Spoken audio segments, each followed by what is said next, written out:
पाकिस्तान के अंदर कंस्ट्रक्शन जो है वो किस लेवल पे हो रही है और आप उसे फ्यूचर में किस तरीके से देखते हैं? आप ये देखें कि जो कंस्ट्रक्शन इंडस्ट्री है वो मदर ऑफ इंडस्ट्रीज़ है।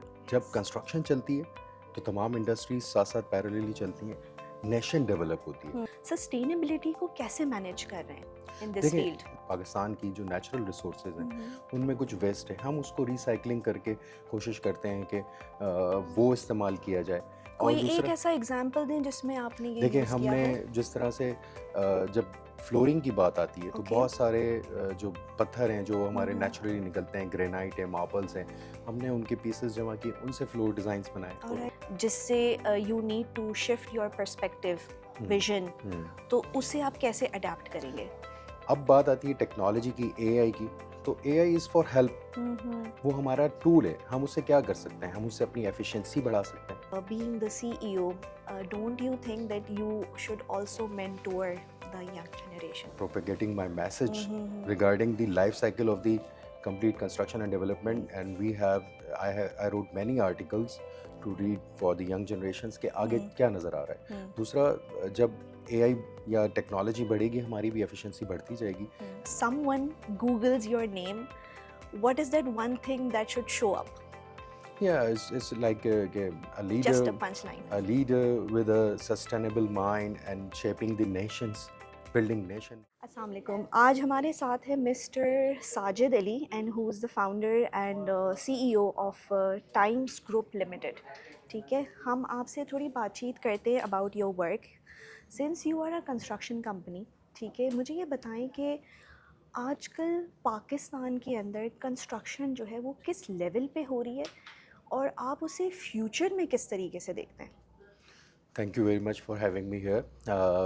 कंस्ट्रक्शन इंडस्ट्री जो है बेसिकली डायरेक्शन सेट करती है किसी भी कंट्री की, ओके। कि how the country is performing और किस डायरेक्शन में कंट्री मूव कर रहा है। वो आइडेंटिटी होती है किसी भी कंट्री की। लाइक वी से एग्जांपल ऑफ यूएई, ख़ासतौर से दुबई, तो यू सी के वहाँ पर सबसे ज़्यादा अट्रैक्ट आपको क्या करता है, उनका इंफ्रास्ट्रक्चर, उनकी बिल्कुल। Constructions, yes, of course. उनकी वो बिल्डिंग्स, वो उनकी आइडेंटिटी बन ऑफ चुकी है कोर्स। इस वक्त। ऑफ कोर्स जब ह्यूमैनिटी कहीं रहती है, कब जहाँ भी इंसानियत बसती है, उसका दो ही रूल है, उनको इंफ्रास्ट्रक्चर चाहिए, उनको रहने के लिए जगह चाहिए, ऑफिस के लिए बिल्डिंग चाहिए, इंडस्ट्री लगाने के लिए कोई स्ट्रक्चर्स चाहिए जिनके अंदर वो अपनी इंडस्ट्री लगा सकते हैं, उनको एजुकेशन के लिए कुछ ना कुछ बिल्डिंग्स चाहिए, इसी तरह से हेल्थ केयर के लिए कोई बिल्डिंग्स चाहिए। तो आप ये देखें कि जो कंस्ट्रक्शन इंडस्ट्री है वो मदर ऑफ इंडस्ट्रीज़ है। जब कंस्ट्रक्शन चलती है तो तमाम इंडस्ट्रीज साथ साथ पैरेलली चलती हैं, नेशन डेवलप होती है। तो कंस्ट्रक्शन का जो इम्पैक्ट है, इस इंजन फॉर द इकॉनमी। तो इंजन जब जिसको हम कहते हैं तो ज़ाहिर है उसके तमाम चीज़ें बेहतर होनी चाहिए। पाकिस्तान में कंस्ट्रक्शन इंडस्ट्री का प्रॉब्लम क्या है या आगे क्या नज़र आता है, जिस तरह आपने पूछा, आई थिंक कंस्ट्रक्शन इंडस्ट्री का प्रॉब्लम ये है कि उसको as a life cycle, as a ecosystem या इंडस्ट्री के तौर पे अभी तक रिकग्नाइज नहीं किया हमने। हम अनऑर्गेनाइज, इरेगुलेटेड एक ट्रेड बने हुए हैं जिसको हमने एक ऑर्गेनाइज्ड रेगुलेटेड इंडस्ट्री में कन्वर्ट करने जा रहे हैं। आहिस्ता आहिस्ता ये बेहतरी आ रही है। As a CEO, apart from construction, आप जो है वो सस्टेनेबल डेवलपमेंट में भी you have an impact on that as well. तो आप मुझे ये बताएं कि आप सस्टेनेबिलिटी को कैसे मैनेज कर रहे हैं इन दिस देखिए, फील्ड? बिल्कुल सस्टेनेबिलिटी इस फील्ड में तो सबसे ज़्यादा, क्योंकि जैसे मैंने कहा कि पब्लिक सेक्टर में इंफ्रास्ट्रक्चर बन रहा होता है पाकिस्तान में और प्राइवेट सेक्टर में बिल्डिंग्स बन रही होती हैं। तो आपने देखा होगा कितनी ज़्यादा सोलराइजेशन हुई है, रिन्यूएबल बिल्कुल। एनर्जी पे कितना काम हुआ है। This belongs to sustainability.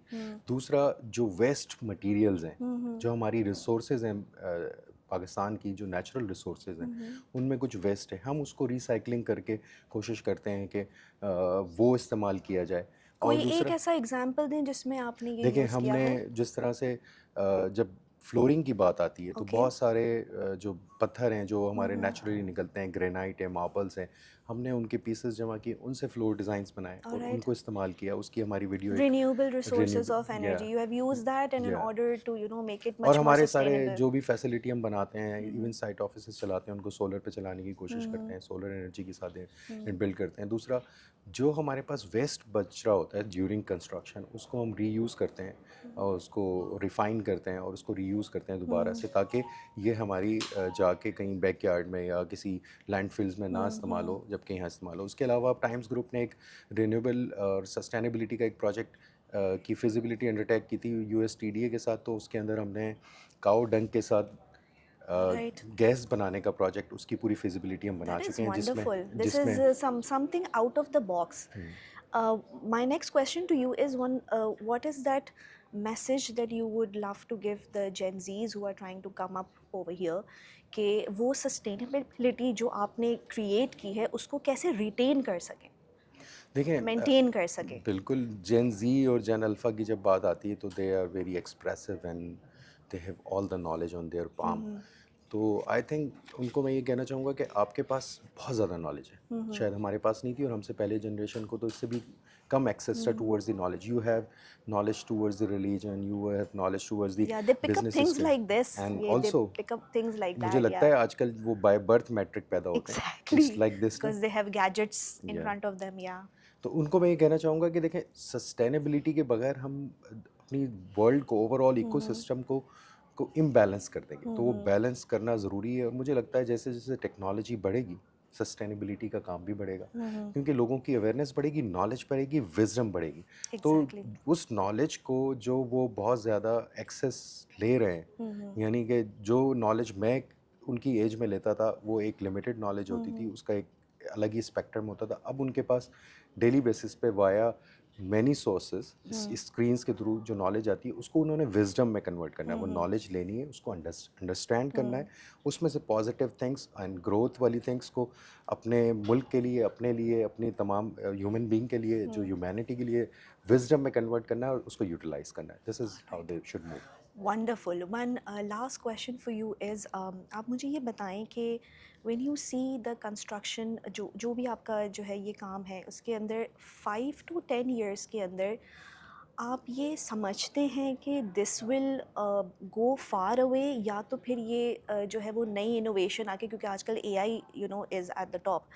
So how do you see this thing in future कि कैसे होगा रिप्लेसमेंट, या तो हो सकता है कि ऐसी चीज़ आ जाए जिससे you need to shift your perspective vision, तो उसे आप कैसे अडेप्ट करेंगे? बिल्कुल, अक्सर ये सवाल होता है कि जो टेक्नोलॉजी है वो हमारी इस फील्ड को, जो कंस्ट्रक्शन है वो ऑन साइट है, फिजिकल है, तो इसको किस तरह इम्पैक्ट करती है या विजन किस तरह चेंज होता है। तो मेरा कहना इसके लिए एक सिंपल है, vision, technology is not vision, technology is tool to achieve the vision. अच्छा, अब जिस तरह से मैं देखता हूँ कि जब when I started my career in back in 2007, तो उस वक्त पाकिस्तान में एक बूम शुरू हुआ था रियल एस्टेट का और हाई राइजेस बिल्डिंग आना शुरू हुई। Before this we were doing like ground plus 10 maximum in Karachi भी हमें यही बिल्डिंग्स मिलती थी, और उसके अंदर जो कंस्ट्रक्शन की टेक्नोलॉजी यूज़ होती थी या जो प्रैक्टिसेस यूज़ होती थी, जो मटेरियल्स यूज़ होते थे, आज उससे 1000 टाइम्स बेटर यूज़ होना शुरू हो गया। अब बात आती है टेक्नोलॉजी की, एआई की, तो एआई इज़ फॉर हेल्प, वो हमारा टूल है। हम उससे क्या कर सकते हैं? हम उससे अपनी एफिशिएंसी बढ़ा सकते हैं ड्यूरिंग द कंस्ट्रक्शन, अपनी बेस्ट प्रैक्टिसेस अडॉप्ट कर सकते हैं। After the completion of the building, during the operations, हम उसको ये देख सकते हैं कि जो हमारे वर्टिकल बिल्डिंग्स हैं उनमें सिस्टम्स लगते हैं, यानी कोई भी चीज़ जो हाइट पे खड़ी हो गई उसमें अब ड्रेनेज का सिस्टम होगा, वाटर सप्लाई का सिस्टम होगा, फायर टेक्नोलॉजी का तो अब सिस्टम है। ऐसी जा रही है कि there is no end to it, हाँ। There is no end to it. I am so happy that you have a lot of insights towards it. I would love to have a detail talk with you on this sometime, since we have a short span of time. मुझे ये बताएं कि how important is brand positioning? क्योंकि देखें आपके पास for example there is a lot of insights, a lot of knowledge, so you being the CEO, don't you think that you should also mentor the young generation right Yeah, now? of course. I'm happy to do it, and you see my social media profiles. I'm doing a lot of things regarding this. I'm advocating, and I'm propagating my message regarding the life cycle of the complete construction and development. And I wrote many articles to read for the young generations के आगे क्या नज़र आ रहा है। दूसरा, जब AI या technology बढ़ेगी हमारी भी एफिशिएंसी बढ़ती जाएगी, and we offer internships also to the younger students जो That कि is अभी pass out हो wonderful. रहे हैं. That is so wonderful. One punchline that I would like, you to say to the viewers. आज से 5 साल के बाद, for example, if somebody, it's a reflective question, if someone Googles your name, what is that one thing that should show up? Yeah, it's like Just a punchline. a leader with a sustainable mind and shaping the nations, building nation. Wonderful. Thank you so much for your insight.